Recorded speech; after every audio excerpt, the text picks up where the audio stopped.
Hi everyone, I'm Man from Let's Recover, and today we have a very good friend of mine, Adrian, and we're gonna be talking about this topic that is quite close to a lot of people with addiction hearts, and it's about managing emotions, number one, and we're gonna hope to touch on character building.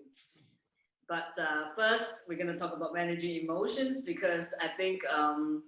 Adrian and I and a lot of people in recovery struggle with this, and I think generally it's I think we've discussed this before that because we're very sensitive beings and we're very on top of that we have overwhelming emotions, like it's sensitivity plus overwhelming emotions. It's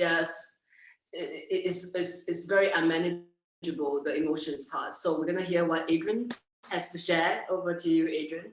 Okay, thank you very much, Marv, for the opportunity to talk to you on this subject, which I know for a fact affects many people in recovery. Okay, so I guess what it was like. That's where I would like to start. And I grew up in a household really whereby everything I'd done and said was picked on, ridiculed, and made a joke of. Growing up, I'd lost my voice. I preferred not to say anything. I often walked out of rooms, ran away from discussions, and so on, to avoid that feeling of uselessness and shame and guilt. Not being good enough was really where I came from. Okay, so I guess how do you go? Where do you go from there? And I guess I could say more there, just flooding into my mind. How many times did I walk away from a conversation, kicking myself, saying, "Why did you do that? Why can't you just say how you feel?" There was this inability to say what I was feeling. Okay, and I never trust those feelings either. That was the second part to it, just to elaborate more, and just the sense of not fitting in. That was the key, that not having the playbook about how I was supposed to interact with others and vice versa. I just didn't have that playbook. So I was really lonely, very isolated, and people would call me super shy. I'm an introvert by nature, but yes, I would back out of a lot of situations whereby I would be at the front. I didn't want to be a center of attention ever. The center of attention came later, but for all the wrong reasons. Adrian, I really totally relate to that. I mean, yeah. It was like since childhood, since in school days, I had exactly the same. And you know what was very strange is, on one hand, I'm afraid of not being liked. Yes. But at the same time, my behavior was creating that people not really liking me because I didn't join in. I was alone in the corner. That's what like you said there. So what one thing you were talking about, and it exactly fits this. Because I didn't have the playbook, I always overreacted. Yes. I always had extreme feelings. Okay, and these feelings are, so for instance, if I won something, which is regularly, I won something because of the talent that I had, but it was never enough. Oh, it's okay, I won, so what? I expected that.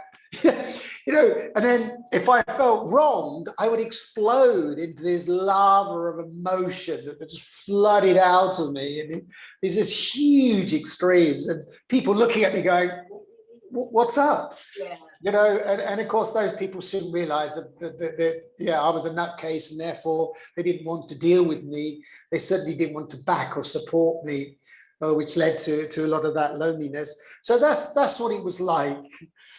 So how do you? I don't know if it is you are a nutcase though. I don't think it's a nutcase. I think it's a little bit of like this suppressed emotions, and then you become like a volcanic eruption about to happen. You walk around like just stressed because when your home is not safe.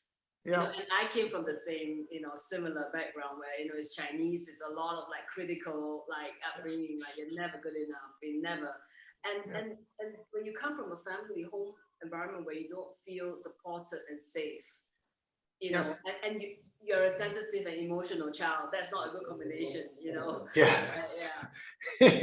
Yeah, and I'm exactly that background as well. I'm super sensitive, and I was shy, and I was ridiculed constantly by my father, my mother, and my sister. Yeah. So what do you do with all these emotions? Well, just give a few facts to start off with. Of course, that there's a half a dozen. Well, that's not factual, but the next one is half a dozen emotions, but they're broken down into 27. Okay, 27 feelings. Let's get it right. And I could have all of those in one day. So I would go up, and I could go down, and I could go back up again. Alrighty, and I couldn't control any of that. See, so the idea is that your emotions, they're subconscious. Okay, so what happens is, and I use this expression, that if I got locked into a dark room when I was a child, I had fear of the dark. If someone pushed me into a swimming pool, I had fear of water. The problem is with these things is they become default settings. So they are subconscious. So my brain starts to look for something similar. That where's the feeling similar to this? Okay, so I could be in a completely separate environment, different circumstance, but still have that same feeling of fear. Okay, so I walked around with fear against everything. And I didn't realize this until my recovery, but I had fear for every day of the week and once an hour. You feel often, Adrian, that because we're introverts and we're very sensitive, that the only time when I can be myself is when I'm alone. You know, and every time I go out to meet anybody, any kind of social environment, like school, for instance, it's like a torture for me. It was like a performance. You know, Yes. I felt like every time I step out of the house, I have to do this, I have to perform, you know, because by nature, you wouldn't like me. That's how I think, you know.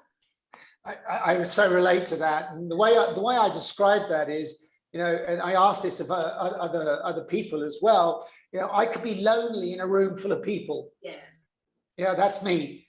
And 1 to 2 hours of networking, around 2 hours of networking, I'm physically and emotionally exhausted, absolutely exhausted, and I have to leave.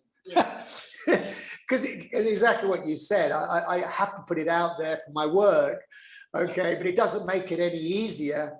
And yes, practice makes perfect, but that still doesn't make me feel good about myself. So yes. I have a couple of solutions, but I want to hear yours. Yeah. Okay. Well, mine was really a recovery situation where I started to rebuild, and I knew that what I'd left behind. That's what I left behind. But what did I want? Yes. Okay. So this is where we start looking in the mirror to define who we are. What are we? Okay. And I, for one, really needed to look very hard at who was I? What did I like? What did I dislike? What did I want? What made me happy? Righty. And in all honesty, I had none of those answers. I had none of those answers. So you can only look in the mirror, but there's a lot of emotions and feelings towards these things, right?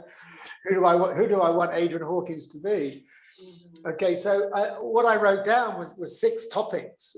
If that's what you would like me to go through, Man, or break them down and have a discussion against each part, because you have to start somewhere, and there was a catalyst that created that. And the first one for me was taking on board professional help. Let's start with them first, because they opened the door to new way of thinking.